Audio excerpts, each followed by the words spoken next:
Hi, and welcome to episode 32 of the Manned Multi-Rotor project. Today we are going to find out the maximum practical speed of this vehicle.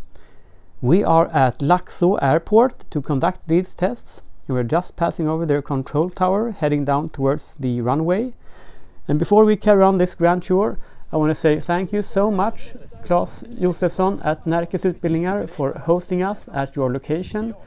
And I also want to say thank you, Bosse, for flying the drone and filming. And of course, thank you, Natalie, for all the general help, driving the car, filming, everything. Thank you so much. And here you can see the mighty fine runway over which we will do the testing. Natalie will drive the car in incremental speeds. So she will start at driving 30 kilometers an hour. And my job is simply to try and keep up with her. And when we'll stop and turn around and go up 10 kilometers an hour in speed and do the next test. And then we will see where the multi-rotor maxes out. And here you can see we are unpacking the multi-rotor. I just finished the build of the this custom-made box sitting on the trailer, so that I will be able to go to different flight locations further on this spring. And we are just taking out the last part there of the multi-rotor and assembling it. The total assembly time of the vehicle is around 15 minutes from being in the box until you can sit in it and fly away. And here I'm finishing off with hooking up the Kevlar lines with their carboneer down to the attachment point on the chair. Okay, so first up now is to just fly away and park the multi-rotor next to the car in the background before we start the first run. I have not been flying this multi-rotor properly for almost a year. I did a short hovering flight around New Year just to lower the voltage in the batteries because I tried out the new charger, so they were all fully charged and I need to discharge them slightly. But I'm really rusty, and I can both feel it and see it that I'm sort of I'm overcompensating, and I'm kind of a little bit jerk on the controls and not as smooth going in a headwind and then changing to tailwind. I noticed that I'm sort of well, not as competent as a pilot right now that I was when I left off last season. But it's all good fun anyway. It's just that it's not as beautiful flying it as I remember it. Okay. It's a pretty clean runway, but it's still a lot of dust blowing up. Small particles of asphalt or sand, so I can feel it in my face, and it's kind of a little bit annoying. But when I'm flying faster forwards, I suppose I will not have that dust storm in my face. Okay, so that went pretty well. I'm really excited at this point. I'm very focused. And this is the first turn, so we're going 30 kilometers an hour, and I am very interested in seeing how this will turn out.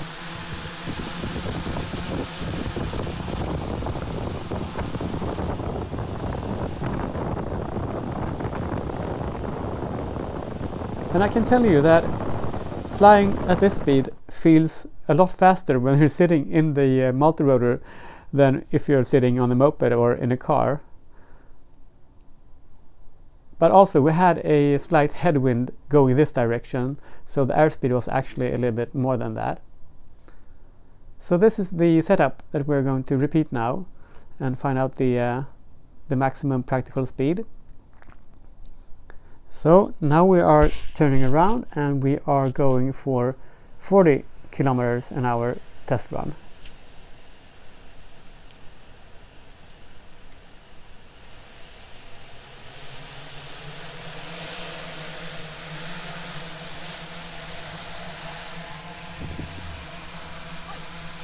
And I can feel that I have a slight tailwind. It's a lot easier to pick up speed. Even though it's not a windy day, it's still significant when you're sitting in it. So yeah, that felt comfortable. And now we're going 50 kilometers an hour into a headwind. It's always important to keep the track of your time, and when I'm doing this constant start and stop, there are a lot of start and stop on the timer as well.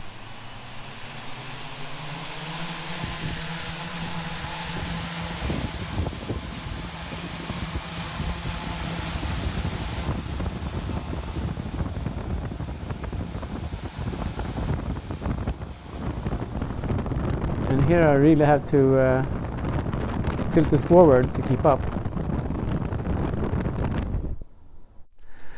It turns out that 50 kilometers an hour is pretty much the cruising speed of this vehicle. I still have some headroom on the throttle, and you can see on my angle of attack that I could tilt it a little bit more and go a little bit faster, but I can feel in the structure that it's not comfortable going faster. I can feel the vibration caused by the air going by all the tubes that the structure is made out of. And I think the tubes is one very much limiting factor of the top speed. I have like 30 meters of 30 millimeters tubing, and air, the air resistance around a circular tubing is pretty significant. The air really doesn't leave the backside of a tube in a nice way. It's a lot of turbulence and a lot of drag.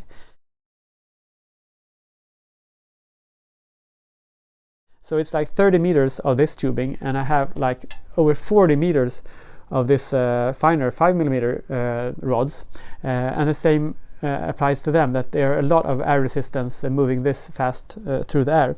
And the other reason that the top speed is kind of limited are of course the propellers.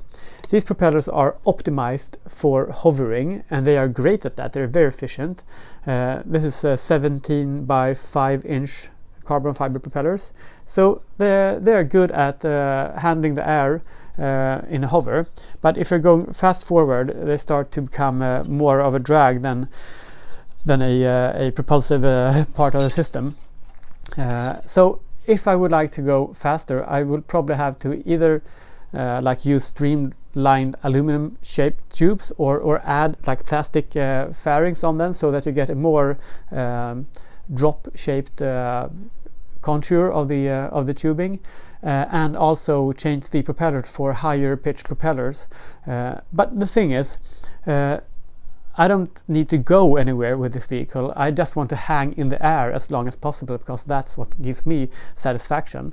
So I'm good at this point. But if I would like to compete with this vehicle going a certain distance, a certain speed, I would definitely go with higher pitch propellers and streamlined aluminum tubing. So okay, let's carry on with the rest of the film.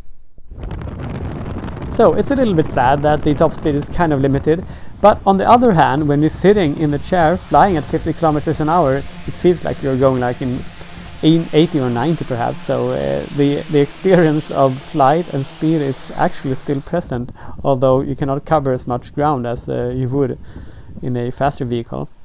And just for fun, we're going in the other direction here. So now we have a tailwind, and it turns out that the feeling is kind of different. It's much less vibrations with the tailwind coming in, so it's a much more gentle and speedy flight. So we're going a little bit faster than 50 ground speed, at least in this clip here.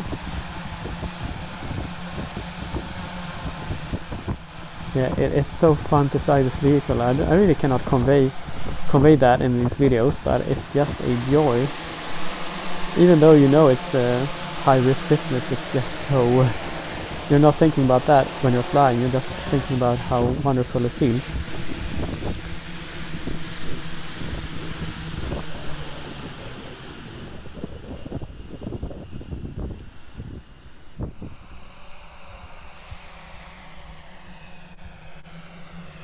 So this is our tower buzzing clip. We did a couple of runs, but this is one of them.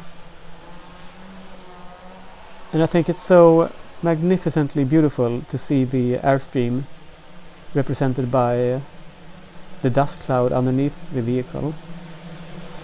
I'm really like the kid I was when I was like 10 years old, and just dragging my fingers in the water or perhaps down to the seabed you can see the whirling of the sand under the water, and this is like the same emotion and experience when you're doing this in the air with this vehicle.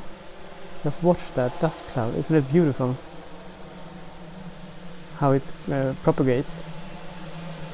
Just going zigzag around the flagpoles here, saying hi to Bosse up in the tower.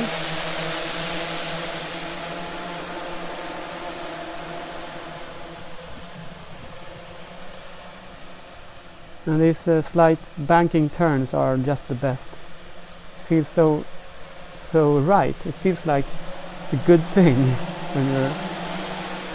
when you manage to have coordinated turns.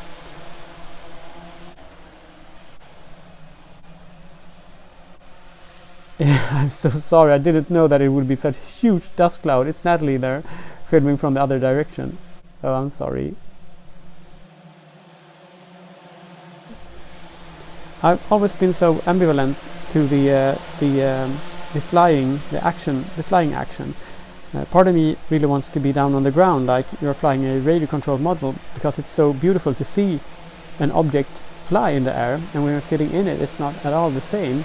But it's a wonderful feeling, but it's not the visual pleasure as when you're standing on the ground. So I would really like to change position here with Natalie and have her fly the aircraft, and I can just feel the airstream coming down from it and enjoy the flight from the ground, which I really do when I'm flying radio control models. But of course it's a huge privilege to be able to sit in the chair myself and do the flying, of course. And my timer actually malfunctioned, so I'm just taking the safe way now, and I'm finishing off this wonderful evening by flying off to the trailer and landing it close by so that we don't have to carry the parts a long way.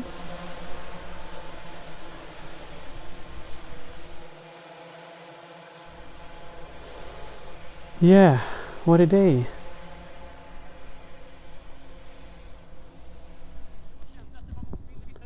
It was such a nice experience, and interesting as well to find out the cruise speed.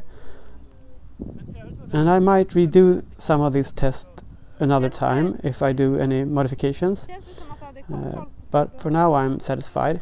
And here we're speaking about the ring rustiness that Bosse also felt. It was a long time since he flew his camera drone, so we're having the same problem of overcompensating and stuff like that.